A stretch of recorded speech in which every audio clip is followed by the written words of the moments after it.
من زۆر خۆشحاڵم بە ئەو مستەوای زۆر باشی مناقەشەی فکری ئەم مناقشەی سیاسی نەبوو کە ئینسان باسی ئتجاهاتی حزبی خۆی بکە. من زۆر شەنازیتان پێوە دەکەم بەدڵەوە ئەو قسەی دەکەم. زۆر خۆشحاڵم کە ئەمە بەشێک بێت، خۆشحاڵ دەبم ئەگەر بەشێک بێت لە ئیمتدادی ڕۆشنبیری ئەم شارە بەگزادەیە، بەگزادە بەمانای نەجیبزادە، بەمانای خوێندەوار و بەمانای ئەریستۆکرات لە وڵات لە سەقافەتی وڵاتی ئێمەدا یەکەویش هەڵەبجەیە. زۆر شانازی پێوە دەکەم و زۆرم پێخۆشە باوەڕ بکەن لە هیچ شوێنێکی تر مناقەشەی وایە من و جدیم لەوانەیە بەو کاملیە نەریتە بێت. من کەمێک پرسیارەکان تێکەڵ دەکەم بۆی کە زوو تەواوم،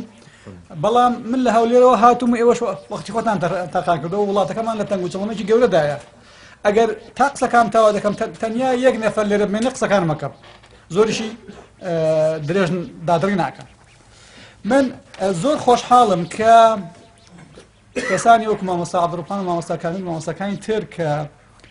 ڕوانگای دینی خۆیان بۆ سیاسەت و بۆ تەنزیم ئیجتیماعی ناگۆڕنەوە، بەڵام ئەوها هێمن قسە دەکەن. ئەوە زۆر زۆر گرنگە. کاکە منیش هەموو قسەکانم نصوصی علمی نین کە غەڵەتی تیانە بێت. لەکوێ من غەڵەتم لە ئێوە فێرە بم، بەڵام هەمومان کوڕی ئەم وڵاتەین و منیش وەکو ئێوە لە بوارێکی دیاریکراودا لە 25 ساڵی ڕابردوو حزورێکی بەردەوام هەبووە، کەواتە مەسئولم بەمانای سیاسی و ئیداری نا، مەسئولم لە ڕێی وتمدا کاتێک کە دەمی خۆم لە ڕێی ئەدەم. من لە دانیشتن لەگەڵ خاوەن نەزەرە ئیسلامیەکاندا قەت نەسڵەمی وتەوە، ئەژبینن لە تەلەڤیزیۆنە لە زۆر کۆڕیترە لە بەیەکەوە و دائیمەن حەزم کردو کە دۆست بم و ڕازگۆم لەوەدا کە دۆست بم، چونکە ئێمە کوڕانی یەک مجتەماعین، خۆ دەبێت سەرنجام تەفاهم بکەین ناخر و هەموو وڵاتانی پێشکەوتوو تەفاهمی تیاکراوە. ئەزانن ئەوەی کە ئێستا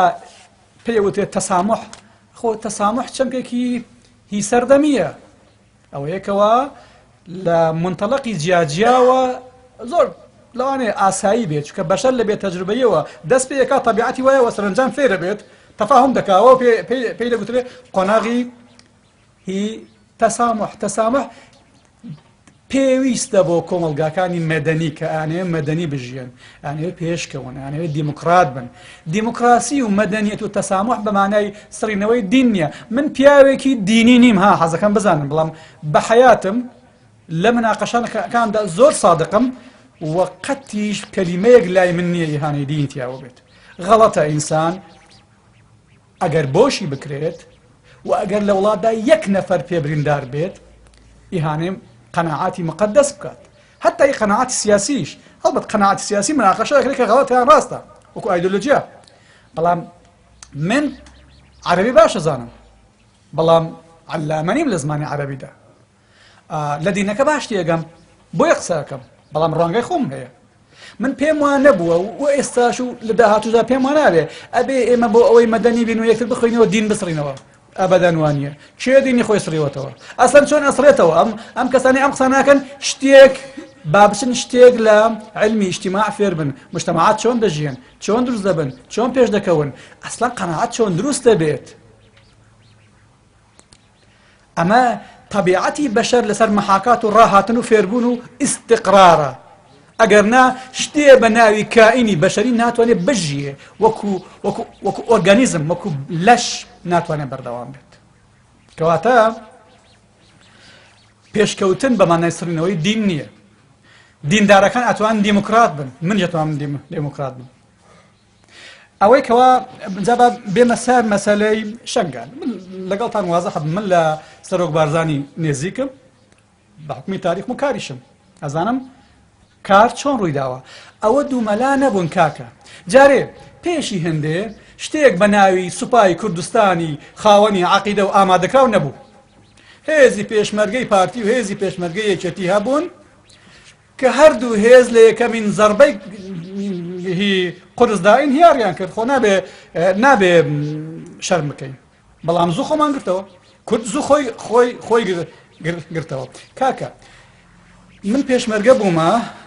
ئەنجا ئەزانم هەندێک جار ئینهیار چۆن ڕوادات. هەمووشمان ئەوانی هاوتەمەنین گەنجەکان احتیمالە کەم لە بیریان بێ ئەزانین ئینهیار کاتێکە لە بەعز هاتەوە کوردستان لە 91 چۆن ڕوویداوە نەبوو شەڕ لە کەرکووک بوو ئێمە لە ڕانی هەڵاهاتین چونکە ئینهیار کە ڕوەدا ئینهیاری نەفسیە لە حەقەتدا ئینهیاری نەفسی کە ئەم بەڕێزە ئیشارە پێدا ئەسبابی هەیە ئەسبابی عەمەلی هەیە هی مادی هەیە هی معرفی هەیە یعنی هی معلوماتی هەیە کە ئەوانە هەمویان کۆبوونەوە ئینهیار ڕوئەدا وە هیچ کەس ناتوانێت کاتی ئینهیار ڕوئەدا بیگرێتەوە خۆی دەوێت پێش ئینهیار زەمینە سازی بکە تا ئینهیار ئەنجا عەسکەری بێ یان ئیجتیماعی بێ ڕوونەدا لە شەنگال من شتێکم نووسیوە لەسەر وێبسایتی من هەیە ئەوە لای کاک دانا بەکارێنم ئەوەی کە وەڵامی منی ئەوێت لەوێ هەم تەلەفۆنی منیش هەیە بفەرمێ بیخوێنێتەوە 28 لاپەڕەیە بە ناوی بنەماسەرێکیەکانی کێشەی ئێزدیان لە کوردستان و عێراق www.sarawqadir.com ئەتوانن زۆر قسەم کردوە ناکرێ من هەموو ئەوانە لێرە وەختی ئێوەی پێ بگژم ئێمە ئەبێت چەند ڕۆژ بەردەوامی تا ئەم کێشانە هەمویان ساقینەوە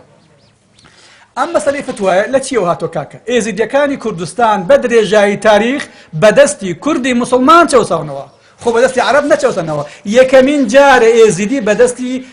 ئیتیجاهێکی عەرەبی بە ناوی داعش قەتڵ و عام دەکرێت 71 فەرمان واتە 71 جینۆساید کە لە نسوسی مقدسی ئێزیدیاندا هەیە هەمووی بەدەستی ئەمیر و قەبایلی کورد کراوە ئەمە کێشەی مجتەماعی ئێمەیە ئەمە هیچ حزبێک لە ئێمە مەسئول نییە ئەمە لە تربیەتی ئێمەدا مابۆوە ئێمە پرۆسەی بە مەدەنیکردنی کۆمەڵگاکەمان مەدەنیەت بە مانای بێدینکردن نییە مەدەنیەت دەکرێتۆ هەموو هاوڵاتیانی خۆت خۆش بووێ قبوڵیان بکەی دەوری قبول بکەی هاوکاری بکەی بەڵام لە بڕیاری سیاسی لێ جیاو بێەوە ڕێی نەدەیێ ئەمە لە وڵاتی ئێمە ئیشی لەسەر نەکرا هەموو هەوڵی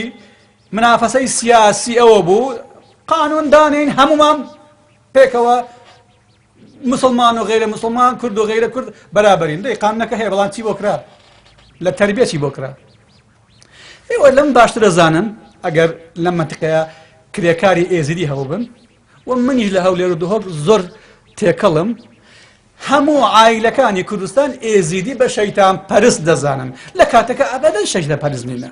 دینێکی دیکەیە لە کۆمەڵگای ئێمەدا هەیە مسلمان نین قەناعاتی خۆیان هەیە هەروەک چۆن کاکەی مسلمان نین و ناوێرن بڵێن ئێمە مسلمان نین دینێکی تر هەیە بە ناوی یارسان نسوسی مقدسی خۆیان هەیە دینێکی تر هەیە بە ناوی مەسیحیەت نسوسی مقدسی خۆیان هەیە ئێمەش دینی خۆمان هەیە دینی ئیسلامە دوو مەزهەبین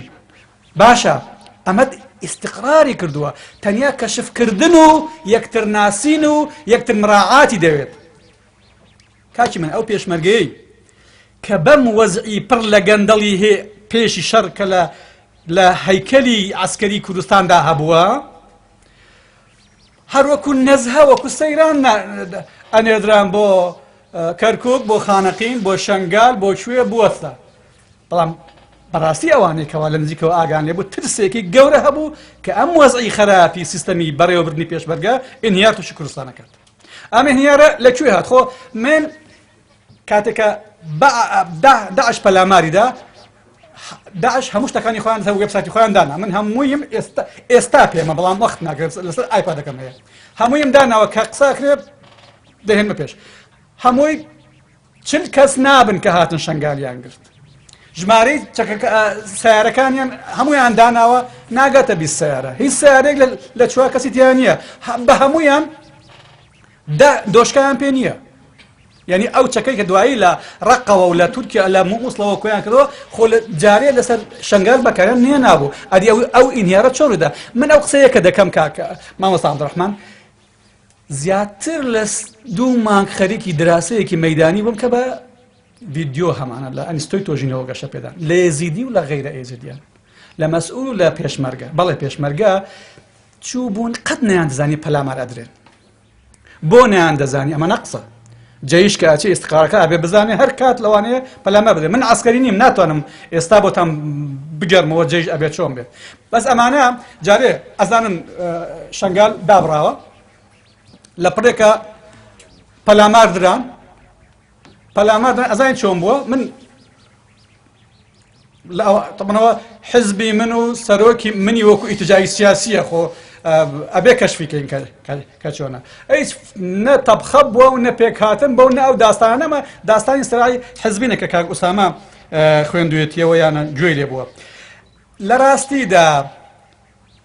نان دزاني بلامار درن لبركا بلامار درن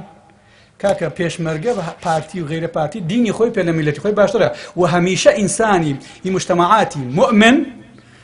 كاتك بيخي بردمين بجارده لبين الدين ولبين النتوى قمانا من ايوه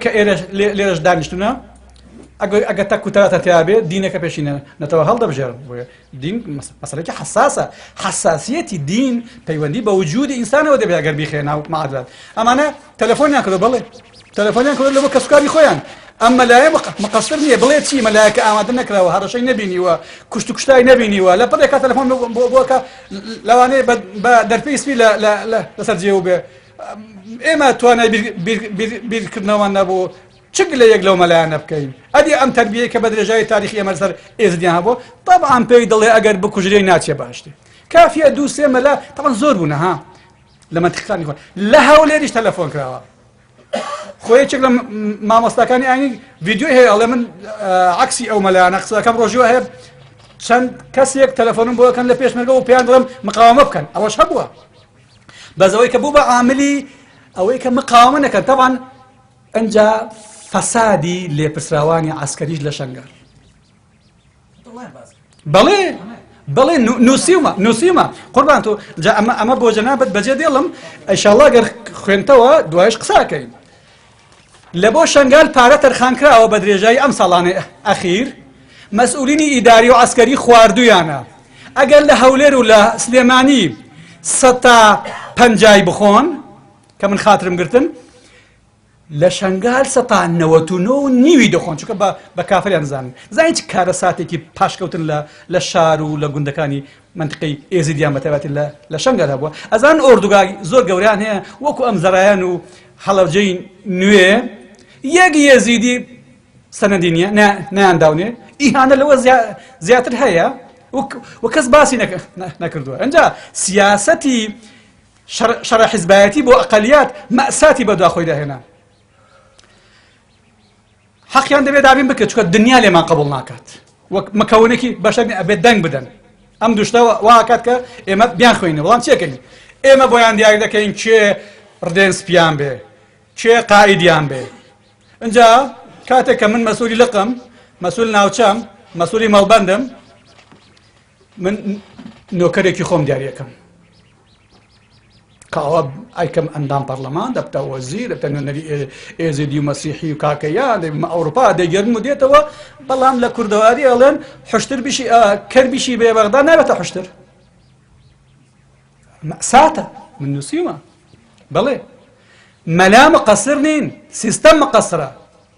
من أقام لي مسعود بارزاني چه جهدێکی بەکار هێنا و چ گریانێک دەگریا لە بەرامبەر ئەو ئینهیارێکەوە ڕوویدا ئەبێ بیڵێ و قائیدێک لەبەر دەبی خۆیەوە نێزانی چۆن بیانگرێتەوە و نەگیرایەوە مەسعود بارزانی نزیکەی مانگی قسەی پێدات قەتعی کرد بکە لە بەرامبەر کامێرەش دەرنەکەوێتەوە کە خرایە ژێرزەخت چووکە ئەیوت من سەرۆکێک بم ئەمە خۆی هەندێ مەبادی ئەخلاقی هەیە هێزی چەکدار کە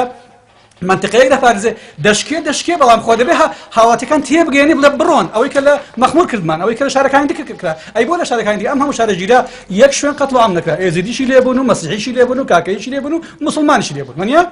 بيش مرقه بشي وانا مقاومتي كتا هاولاتي راكن كاكا اما بلي اما نبوني سيستم نبوني وضوح نبوني ليكتيجيشن لمجتمعي مدى ام كارثه فكر اما استا قبل ما نبهمو كاكا كان بلين بيروستان بديني خوتان هي كشفي كان كاكا ما ديني باطنين ديني تقيان تقيا لتاريخي اما دا معناه هي تقيا بودت چوكا سردا با لقل خوي ازيدي لقل من دانشتو نبو ازيدي ئاکادمی کە ئەم مەوزوعانەیان باسی کرد وتیان یەک ناومان ناهێنی یەک وێنەشمان بڵاو ناکەیەوە تەزیریشی ناکەی دوایی موافقەتیان کرد تەزیل بکەم بەڵام ئەخلاقیان بڵاو نەکەمەوە بۆ کێ زامنەکە نەمکوژن دوای هەندی ئەم مجتەما هیچ ئەمانی نەداوە بە ئێمە ئەمە لێکۆڵینەوە و دیراسەی دەوێ و هەمومان خاوەنی لێدوانی دژی دینی ئیشارەم پێ کرد هونەر نییە لە مجتەماعاتدا ئیتجاهاتی لادینی هەیە ئەوە طبیعەتێکی سایکۆلۆجیە ئەنی لە ڕووی سایکۆلۆجیەوە هەندێک کەس هەیە ئەساسەن بێ ئەوەی زۆر زانیاری هەبێ بڕوای بە قەزای دینی نیە ئەمە لە کوردستاندا تاریخیشی هەیە مامۆستا عەبدوڕەحمان لە ئێران پێیان دەڵێن لە کوردستانی ئێران پێیان دەڵێن کەڵبەش وەکو حرەکەی ئیجتیماعیمان خۆیان ڕێک ناخەن بەس دۆستی یەکتر وەکو کەڵی ناوچاوان بەش لە گوندەکان و شارەکان دیان فڵان بڕوای بە هیچ دینێک نییە پیاوی باشە ئەمە واقعەکە بەڵام ئەمە تەعمیم ناکرێت ڕۆشنبیرێک منیش ئەخوێنمەوە دەبینم قسە دەکا هەندێک جار من دیفاعش دەکەم وەکو بەشەر دەمەوێت لە پشتی بم بەڵام باوەڕم پێ نییە من ئامادە نیم یەک کەلیمە ئازاری کاکەی یەک بدەم ئێزێت یەک بدەم بۆ ئازاری سەتان و هەتوو چەندی دانیشتوانی کوردستان و عایلەکەی خۆم و سەقافەتی خۆم بدەم من چەندی پیاوێکی مەدەنی بم سەقافەتێکی ئیسلامیم هەیە بەڵام توندڕۆ نیم بەڵام بەکاری نایەم لە بۆ سرنەوەی خەڵکی دیکە ئەمەیە کە ئێستا دنیای پێ بەڕێواچێ مەسەلەی سەربڕین و ئەمەی کە ئیشارە کرد داعشواکە ئەگەر بمانەوێ کێشەکەمان حەلکەین دەبێت لێک حاڵی بین و لێک حاڵی بوون دیراسەی دەوێت و دیراسەکردن ئاسانترین و واقعترین ڕێگات نیشانەدات و وڵاتان وا بەڕێواچن ئەگەرش نا بمانەوێت تێک بەربین ئەکرێ پەلاماری دین بێ ئەکرێت دین پەلامارت بداتەوە و دەکرێت بژڵێن بەڵێ داعش بۆ هەر سەربڕینێک و هەر کردەوەیەک حەدیسێک و ئاەتێک و لەبەر دەستێن ئەوە زۆر هونەر نییە لە ئەنتەرنێت دووسێ کتێب هەنە لێیاندا هەمووی ینی زمانی ئەوە نەماوە هونەر بێتەوە لەبەرتیان لەبەرت نییە من هەموویم لەسەر ئایپادەکەم هەیە و وێبسایتەکەشی ئەزانم ئەم سەرچاوانێک کە حەدیسی تایە و قورئانیش دیارە و تاریخەکەش دیارە و بەڵام دەمێنێتەوە چۆنی لێ تێدەگەیت چۆنی تەفسیر دەکەیت بەڵێ ئەم ئەسالیبانە لە زمانی کۆندا هەبوون بەکار هاتوون بەڵام ئەگە دینی ئیسلام من مبەشری ئیسلامی نیمە بەکاری خۆمی نازانم بەڵام ئەبێ ئەو قسەیە بکەم ئەگەر دینی ئیسلام وەکو داعش قەتڵ و عامی میلەتانی کردایە جاخۆ کەس نەدەواتە ببێتە موسڵمان کاکە و هیچ دینێک بە گوڵ ئینتیشاری نەکردو ئەوە ئیشی من نییە من نهاتم ئەوەی لە بۆ ئێوە باسکەم دینی ئیسلام و مەسیحیەت و هەمویان کاتێکە فتوحات یعنی فتح یعنی گرتن ئەنجا من نەهاتم باسی من ئەسڵەن لە ژیانی مندا ئیحتیمام بەوە نادەم کە دینان هەڵتەکێنم ئیحتیمام بەوە دەم کە دین وەکو خۆی لە مجتەمەعدا وەک کە عاملی ئیستیقرار بۆ عاملی ئیستیقرار بێ لە مەدەنیەتدا نابێ ئیستیقلال بکرێت مەسەلەی ئایدۆلۆژیا ئەوەی کە دوای ئەوەی کە کۆڵۆنیالیزم ڕۆیشت و ئەم وڵاتانی بە مەستەرە دروست کرد اینجا حکوماتی دەستنیشاندەی خۆی دانان حکوومەتەکان هەمویان دیکتاتۆر بوون هەمویان حکوومەتی خوێن ڕێژ بوون لە ئاسیا و لە ئەفریقیاش بۆ ئێمە لە شەرقی ئیسلامیدا تەجربەیەکمان بە ناوی تەجربەی دیموکراسی خۆمان نییە ئەمانە کابرا ئەبدی لای جۆرێک لە مەدەنیەتی بە تۆبزیەگرێت دەزانی مەبەستم لە مەدەنیەتی بە تۆبزیەوەیە ئەگەر من بە قەناعەتی خۆمەوە پێم وابێ ژن لەگە پیا و بەرابەرە و ڕێگا بە خێزان و بە کچم و بە کەس و کارمەدەم ئاخری مۆدلی جلی ژنانە لەبەرکە و مشارەکەی ئیجتیماعیشی هەبێ دەبێت تاریخی خۆمی تیاابێ یعنی دەبێت قەناعەتم پێی بێ ئاخر ئەدی ئەگەر بە تۆبزی بوو ئەو کاتی لە پڕێک ئەگەر تۆبزیەکەنەما دەگەڕێمەوە سەر ئەسڵی خۆم قسەیەکی عەباس وەیدا هەیە ڕئیس وزرای ئێرانی پێیان گوت جەناب نخست وەزیر چرا ازدواج نمیکنی چرا زن نمیاری یعنی لە دانیشتێکی ڕۆشنبیراندا پیاوێک بووە ئەم ڕۆشنبیری بە مانای گاڵتەوەوانەشی دۆز بوونە و ژمارەیەک وەزیری زمانی خۆشی کرد لە هینی خۆیدا بووە لەوێ بوونە فارسی ئەزان ئەوەی کە فارسی ئەزان ئەیکەمەوە کردێ دەڵێ وەڵا من زن نمیگرم ئاغۆیم کە دارم دەڵێم پێ دەڵێن بۆ ژن ناهێنی دڵێ وەڵا نایەنم خۆ برایان هەیەنە ئەمەش جۆرێکە لە مەدەنیەتی کە دەیسەپێنن نەتیجەی ئەمە جمهوری ئیسلامی بوو بۆیە مەدەنیەت لە ژیانی هەر میلەتێکە تاریخی خۆی هەیە و ئەبێ شان و باهۆی پرۆسەی مەدەنیمان هەبێت ئایدۆلۆژیا ئێمە فەرقمان هەیە من پێم وانیە لە تەمەنی ئێمەدا قسە بکەین ئەگەر لەسەری ساغ نەبووبینەوە ساغ بوونەوەی علمی بەمانای ئەوەی کە من پێم وایە هیچ شتێک لە دنیا باش تێک ناگەین ئەگەر تۆ سەرچاوەکەی باش نەزانی و علمیش ئەوەی هیچ دنیا تەختیتت ناتوانێت سەرکەوتو بێ ئەگە واقعی نەبێ واقعی یعنی منطبقە لەسەر ئەو معلوماتی حەقیقەتەوە هەتە ئایدۆلۆژیا ئێستاش ماوە بەڵام سەرچاوەی نیزامەکان نییە ئایدۆلۆژیا ئەگەر وای لێک دێنەوە ئەمن باسی ڕوانگای کوردستانیم کرد ئەگەر هەر لە خۆمەوە بێم ڕوانگایەک دانێم بڵێم ئەوە باشە بۆ کوردستان و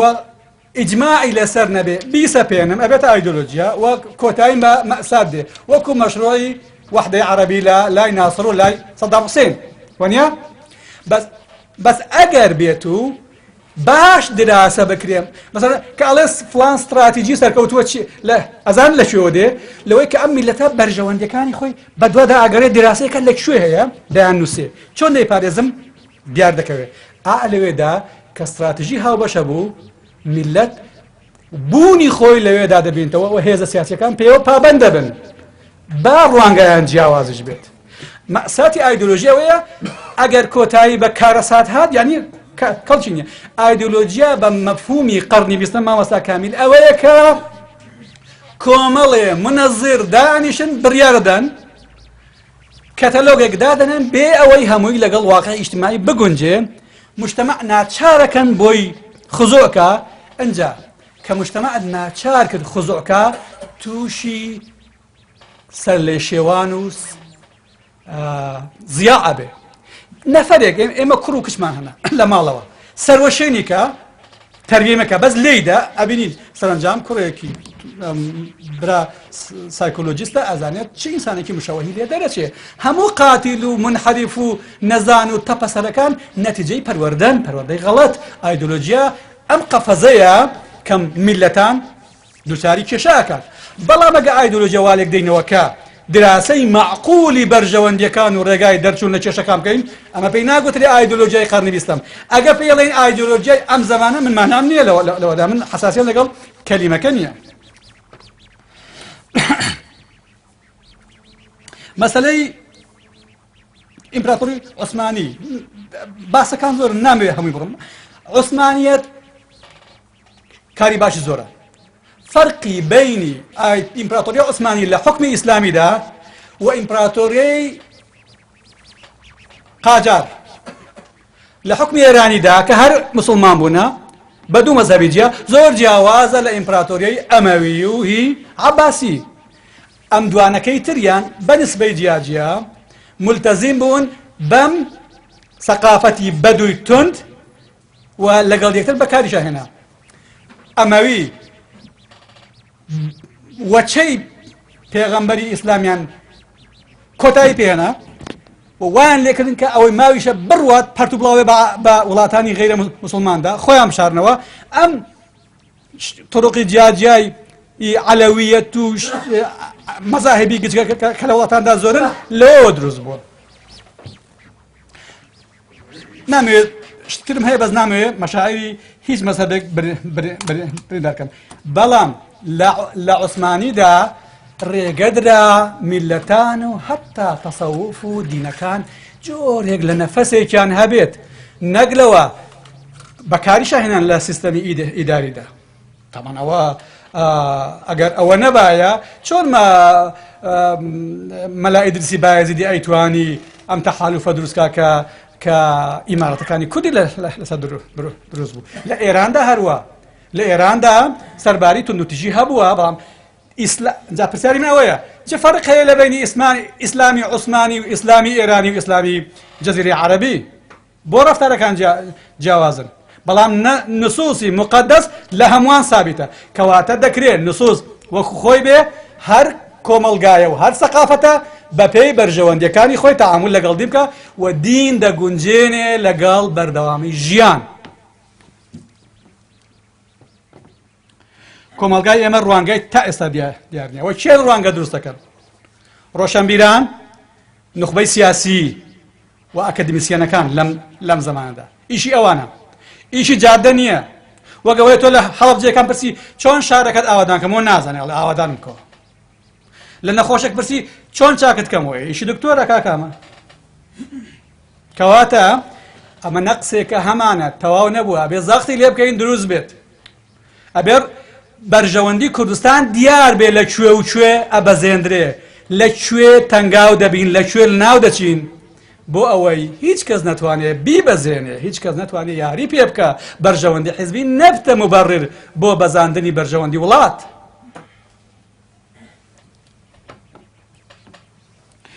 کاک بەهادین باسی داعش و بەرژەوەندی اقتصادی مەم کێشە بۆ ئەو مەجالە. من لە هەموو باسەکاندا پسپۆر نیم، بەڵام دەزانی سعودیە بۆ پێشگرتن لە مەدی ئێرانی بە ئیتفاق لەگە ئەمریکا و هەندێک وڵاتی دەستڕۆشی ئەوروپا دامپینگی لە مەسەلەی اقتصاد دەست پێ کرد. ئەوژەوەیە سعری نەوت لە 100 شتێک دۆلارەوە هاتە سەر 30 شتێک دۆلار. سعودیە نەوت زیاد دەفرۆشێ و کەس نازانێ. سعودیە احتیاطی پارێکی یەک جا زۆری هەیە، بەمە شەڕ لە دژی رووسیا و لە دژی ئێران دەکەن. پێویست ناکە سەری جەماعەت بەوە، ڕۆژێ دراسا زۆرن قوربان داریان لە پشتی ئێران و رووسیادا تووشی ئەزمەیەکی گەورەیان کردن. بەڵام دوو دەوڵەتن داریشیان لە پشتێ بکەوێ سەری میلەتی خۆیان دەبڕناخر ئەگەر پێویست بوو. بۆیە پێیانەوە دیارنیاگەنە دیموکراتمان دەڕووخان. مەسەلەی باسی تەحالوفی بینی سەرۆک بارزانی و بینی ئەمریکا. تەحالوف هەیە کاکە، تەحالوف هەیە، بەڵام ئەم تەحالوفە لەسەر ئاساسی بەرژەوەندیە، نە لە بەخاتی چاوی کاڵە و نە لەبەر لە استراتیژی مانتیقیەکاندا هەندێک شوێن گرنگن، هەندێک شوێن گرنگن بۆ چونکە شەڕی خۆیان تیا دەکەن. هیچ ئەمریکیەک بەبێ بەرژەوەندی خۆی نایەت. ئەمریکا منتیقەی ئێمە ئێستا هاوکاریمان دەکەن کە بمان پارێزم. خۆ واضح چەکیشیان دانیە، چەکانی دەستی ئەوروپا و ئەمریکایە کە تەوازنی هێزی گۆڕی. بەڵام لە یەک دانیشتندا تا ئێستا گوێ بۆ ئەوە ناگرن کە ڕێفراندۆم هەبێ و کوردستان سەربەخۆ بێ. ناشتیوانیە. ئەمریکا لەگەڵ سەربەخۆی کوردستاندا نییە. ئەسڵەن سەربەخۆی کوردستان دەبێ ئێمە لە استراتیجەتی خۆماندا باسی بکەین، وەحدەی قەومی ئێستا دروست بکەین، دوای ئیشی بۆ بکەین کاکە. ئەوانەی قانین ئەزانن قوانین دەولی تەزەموتێکی سەیری هەیە. هەموو ئەوروپا و ئەمریکا پێوە ملتەزمن. هەر دەوڵەتێک ئەندامە لە نەتەوە یەکگرتوەکاندا ملزەمە بە پاراستنی قوانینی دەولی. ئەگەر نادەریەکەن ئەبتە مارق، ئەبتە سەرکێش. هەر بۆیە هەندێک پرەنسیپ هەیە ئەگەر دروست نەبێ دەوڵەتی نوێ قبوڵ ناکەن. یەک مەسەلەی ئیبادەکردنی تەرەفێک بەدەست تەرەفێکی دیکە و ئینفیلات دروست بێ، اینجا داخلی داستانەکە و ڕووداوەکان ببی تا تەرەفێک بۆ پاراستنی سەربەخۆی خۆی ئەبێ. ئەمە لە بەشێک لە ئەوروپا و لە تەیمور و لە هەندێک جێ ڕوویدا کە ئاسان نییە ئەمەیان. ئێمە دەبێ داوای سەربەخۆی بکەین، دەبێ ڕوانگامان یەک خەین، دەبێ استراتیژیمان هەبێ هی یەک حزب نەبێ، هی هەمووان بێ، و دەبێ خەڵک نخبەیەکمان بۆ دروست بێ متابعی ئەم مەلەفە بکات لەسەر مستەوای دەولی. کاری ساڵێک و دوو دەیان نییە. فەڵەستینی لە کەنجینەوە داوای سەربەخۆی دەکەن، یا لانیشان کردووە. ئەرێ پشتەکانی ئێمە لە هی ئەوان بەقووەترە. ئەو هەموو وڵاتانی عەرەبی ئیسلامیان لەگەڵدایەوە نییە. دا هەندێک شروط هەیە تا دروست نەبێ فەڵەستین تا ئێستاش دەوڵەت نییە. ئەمە کڕوا ئەم وڵاتی ئەخیری نەنا ئەمەی چکۆسلۆڤاکیا، ئەوەی ئەفانی یۆگۆسلاڤیا ئاخرین وڵات تا ئێستاش نیوەی دنیا ئەترافیان پێکەوە نیوەی دیکە نا کێشەکان ماوەتەوە لە گرتوەکان نەردەوڵەت. ئێمە پێویستمان بە یاریکردنێکی باش هەیە لە ڕووداوەکانی ناوچە. ئەم یاریە بە میلەتێکی بەهێز دەکرێت. ئێستا کەمێتە تەنسیقمان هەیە بەهێزین دەمان خوێندنەوە. هەموو ڕۆژێک کە منە ئەمە کاری ئێمە نییە، ئەمانەی مختصن لە گفتوگوکان بەشدار بن. ئەمە لە هەزاران مەلەف داتوە بە دەرزی بیرێک هەڵدەقەنی وە سەرنجام چەند ساڵی دەوێت کەیە ئەبێ بیگەینێت بەڵام شتێکی تریش هەیە کێشەمان هەبێ نەبێ داعش هەبێ نەبێ دەبێ ئێمە لەگەڵ عێراقش ئەگە بمانەوێت سەربەخوی ئەبێ تەفاهم بکەین بەشێک لە قانونی دەولی ئەوەیە ئەگەر عێراق موافقەت نەکە اعترافت پێ ناکەن سوودان اعترافی بە جنوب کرد زۆر بە ئاسانی جیاوەوە بۆیە دەبێ لقێکی حیوار لەگە عێراق بێنەوە ئەو ئیتجاهی توندینەتەوەی کە هەیە گەنجان و هەندێک سیاسی دنیا پڕ دەکەن لە قسە ئەمە بیرکردنەوەی کەم تایە ئەبێ بزانیت سەربەخۆی بۆ ئێمە وەکو هەوا پێویستە بەس دەبێ بزانین چۆن دێتە دی مەسەلەی زمانی عەرەبی و لێکدانەوە ئەوە مەسەلەیەکە کە ئیجتیهادی تێدایە من ئەترسێم زیاد لەوە لە کاتی کە قسەکرێ ئینسان زۆر بڕوان نەکە لە دژی عەرەب و ئەوە کە من قەت باوەڕم پێ نییە وەکو شۆ مەسەڵەن ژن کوشتن و ئینتیقام لە مجتەمەعی کوردستانیدا منیش دژیمی بەڵام ئەگە یەکێک بەکاری بێنێ بۆ دژایەتی کورد هیچ نییە لەوانەیە من پێشی هەموو کەس دەمەڵە کاکە کورد زۆرە و توش غەڵەتی بەڵام ئەوە قسە هەیە مەسەلەن خەڵکی هەل لە عەرەب هەیە خۆیان ماندوو کردووە قسەی تیاکەن مەسەلەن نووسینەکانی محەممەد عابد جابری گەر بخوێنیەوە علي وردي بخويني وطبيعة المجتمع العراقي أمانة دور لمذهب ودور لدجاتي كل دين وأنا دراسات واتفاقا مع محمد عابد جابري هالخوي مؤمن جوا آخر خو أظن بيش يوصل كوشي دعاء كرت هم يان باسي أو كان بروانجاي جاجيا قصيني هاي تيا ناكري بلا ما مستع عبد الرحمن ما مستع كامل مشكلة هي اللي بيك أبي بدوزرتها تا كمنطقية كزورتني إشقاقات تفسير وتأويل تدا هي لسر دين ولا سر قناعات ولا سر سياسات ولا سر معناه إيش كلا مشاكلي أوانيك لزماني عقدا شارزان نقل كردني معناه جرينج لزمان دا هل رج أوستم نجزو اشتقاقاتي يكجازو لكلمات وكو استا مايكروسوفت هي أوي أتواني بنهاية دوين لدواي أكتر لسكم تلقت داني بلان دواي نازانین چی لێ بکەی ئەوە ڕاست نییە زمان ئەو وەسیلەیە کە خۆی بگونجێن لەگەڵ واقع و بۆت نەقڵکا و توانای نەقڵکردنیشت هەبێت با بە یەکگوشە بێ یان بەدەوشە بێ لەوێ ئەوەسی هیوادام دەرفەت هەبێ لە دیراساتی تەنگتردا ئێمە یەکتر بینینەوە تا قسە بۆ یەکتر بکەین مەسەلەی تەورات و بەد و ئەوانە هەمووی تاریخە و ولێ تێگەشتنا و لێ خوێندنەوەیە اختلافات هەر دروستە بێ بەڵام سێدینە ئاسمانیەکەی منتیقەی ئێمە لە یەک منتیقەی جوغرافیای سەقافیدا دروست بوونە بۆیەش زۆر بە خێرایی زۆر بە فراوانی لە یەکتر نەقڵەکەن خۆ لە ڕووی نەژاریشەوە سامیەکان بریتین لە عەرەب و یەهود و ژمارەیەکی پێمەوە ئەلفوبێیە یەک نەژاد بوون لە خۆڕان نایە هەویە و کارت نییە بە یەکتری بدن ئێمە و ئێرانیەکان نەژاد و سەقافمان یەکە ها زۆر شتمان وەکو یەکە وەنیە ئێمە و فارس ئێمە و ئەفغانی ئێمە و تاجیک ئێمە و ئازەری ئێمە و هیندی ئەمە هەر لە خۆ نەهاتوو ئەمە طبیعەتی بەشەرە ئەمانەی کە لە یەک منتیقەی جوغرافیایی ژیاون دوای بڵاوبنەوە سەقافەت و مەعنا و ڕەفتار بە شێوەی جیاجا نەقڵ دەکەن دیسان ئەمەش پێویستی بە دەبێ ئینسان پەلە نەکات وە لەسەری بەردەوام بێ سکولاریزم بە مانای لە ئەوروپای قڕنی وستادا بەڵێ لەوێش ئتجاهاتی جیاجیانە بەڵام سکولاریزم ئێمە بۆچی بەو کەلیمەی ئەوروپیە وەکو خۆی پێوە بنووسین ئەمە تەبیعەتی ئەوروپای ئەمسان لە فەرەنسا لە قانوندا هەیە تۆ بچووکترین تەفسیری دین هەبێ ناتوانین داخلی مجتەمەعی فەرەنسی بی بۆ ئەوە تاریخ خوان هەیە ئیجماعی میلەتەکەی لەسەر سەقافەتەکان قبوڵ یەکات فەرەنسیە گەڵێت تۆ کە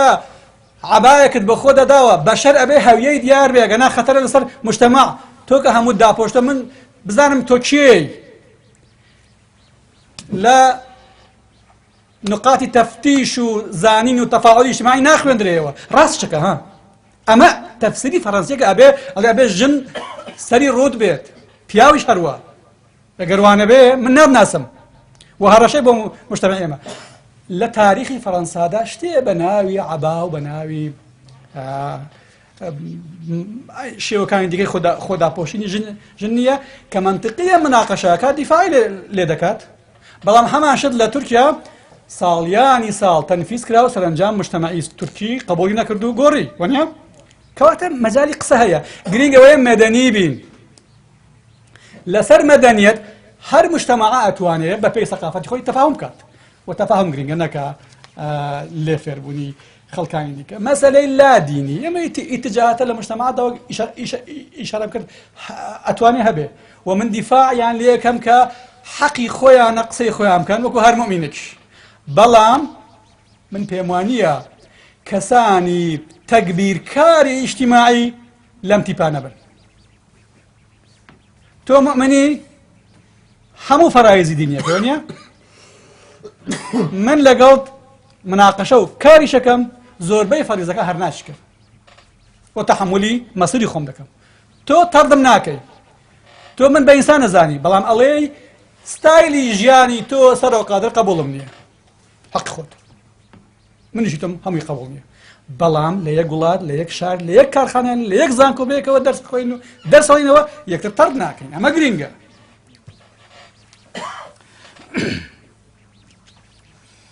تونڕۆی ئەسبابی زۆرە کە مامۆستا ئیبراهیم باسی کرد زۆر ڕاستە فەقر حکوومەتی دەست نیشاندەی 100 ساڵە لە شەرقدا تەقسیمی نائادیلانە تەقسیم مجتەمەعاتی وێران کردووە نەک هەر لە کوردستان ها ئێمە بووین بە 4 پارچە 4 لە تین ئەفریقی قەبایلن تەقسیم بوونە مەشاکلی قەتڵ و عەمی یەکتر بەشێکی لەوەوە دێ نەبوونی تەنمیە نەبوونی تەربیەی باش نەبوونی اقتصادێکی وازەح لە کوردستان بانکمان داناوە بانقی نیوەچەڵ من لە مەکتەبی ناوەندی ڕاگەاندنی پارتی بە مدیرەکان و مۆزەفەکان بڕۆ کاکە لە بانک حساب بکەنەوە پارەی خۆتان لەوێ دەن بۆی کە ئێمە دەست پێشخەر بین لەوەی کە بانک بەیشکەوێ هاتنەوە گوتیان کاکسەر و وڵات چوین بەس مدیر و مۆزەف هەمویان بەیان دەکرد کاکە تو لەو پارەی خۆت دەخەیە شوێنی حرام پارەی خۆت لە ماڵی خۆت دەنێ حرام ئەخەدای سوودی دەسەری وەزیفەی نظامی ئیجتیماعی تەفاوی ئیجتیماعی ئەوێ حەل کات ئێستا بۆ لە کوردستان وردە پارە کۆ نابێتەوە بە چەندان مەلاین دینار و دۆلار لە ماڵەکانی ئێمە لە جیرفانی هەموماندا هەیە هیچی لە بانک نییە و بۆیە مجتەمەع لێی مەحرومە وڵات بێ پارەیە بانک بەتاڵە دەبێ ئەمانە وەکو خۆی دراسە بکەین تا تێبگەین لەوە نییە من دەڵێم بانک هەبێ مامۆستاکان بڵێن ناخێن نابێ حرامە نابێ وابێ ئێمە لە تەجربەی داعش و تەجربەی ئەلقاعیدا بە عەمەلی گەیشتینە هەندێک ئیشکال هەمومان ڕێی دەبێ حەلیکەین گرینگە خیتابێکی مشتەرەکی بە کەڵکی ژیان بێت بۆ حەلی کێشەکان بدۆزینەوە گرینگەوە نییە لە مردنیشدا یەکتر ڕافسکەین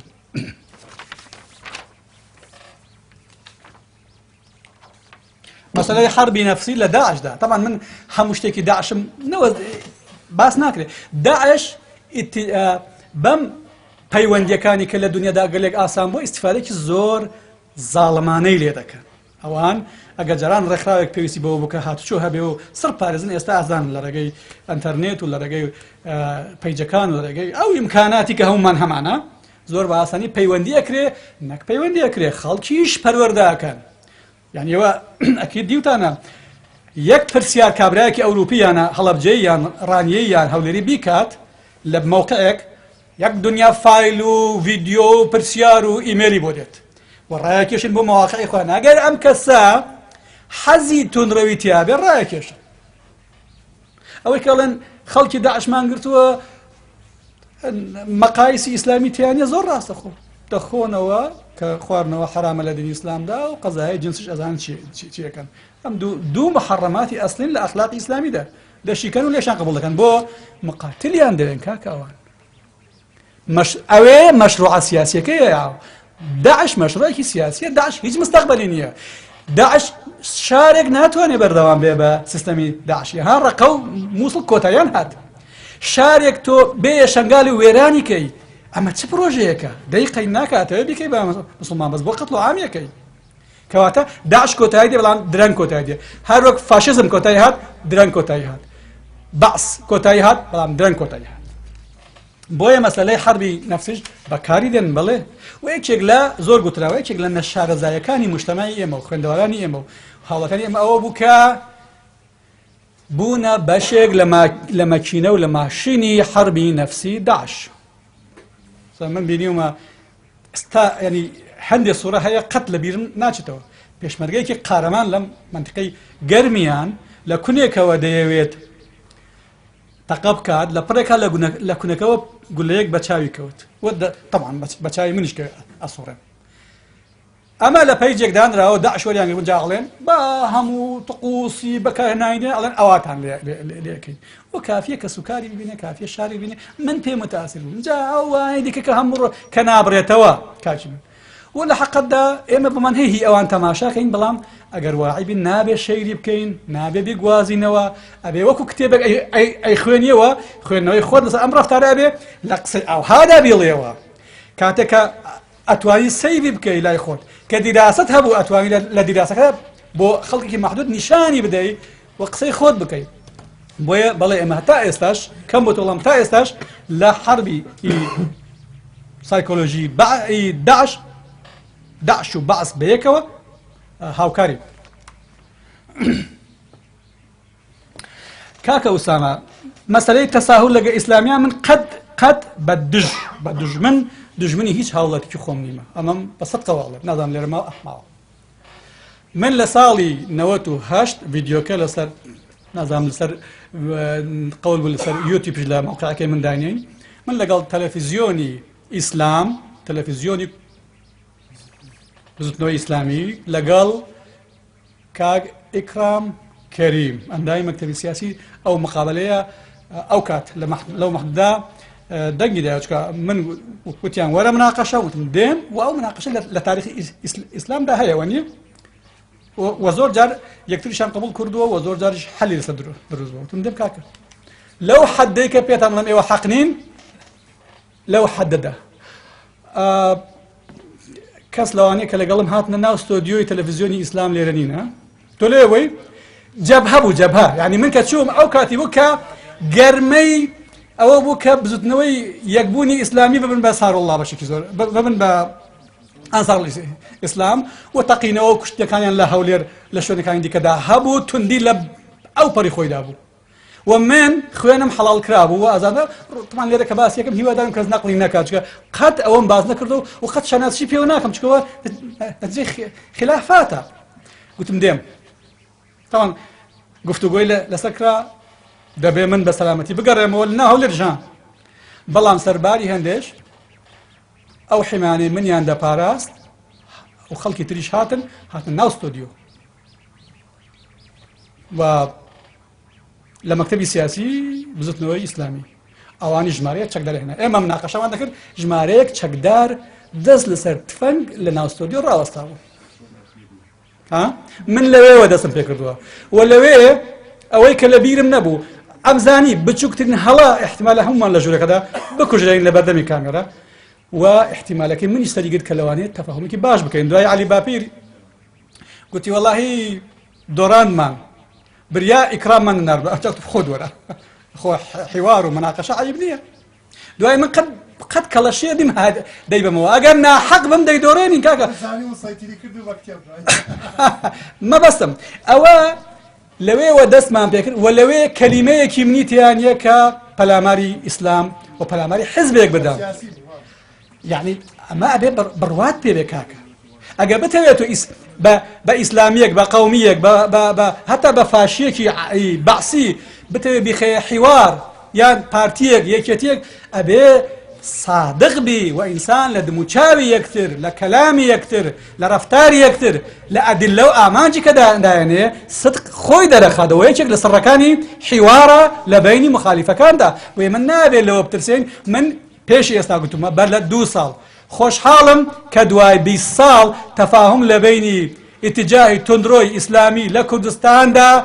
گەیشتە ئەم خۆناغی کە ئێستا منافەسەیە لەسەر دیموکراتیەت و پەرلەمان و نەزاهەت و نەبوونی گەندەڵی خوا خێریان بنووسێت با بەردەوام بن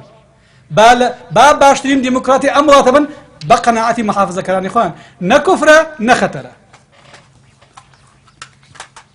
مەسەلەی ئێزیدیان ئەو وتارێ من بخوێنەوە ئێزیدی کوردن بەڵام بۆ قەتڵ و عامەکانیان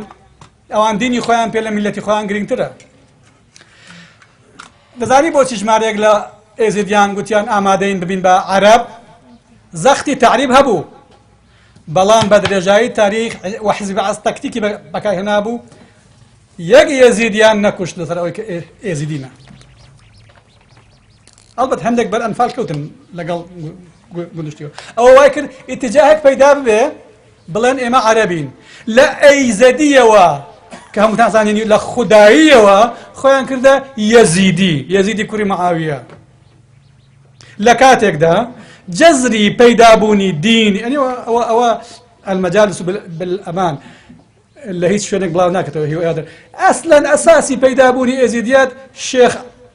عودەی شێخ ئادەی کە لە جەبەلی لوبنانەوە هاتە ئێرە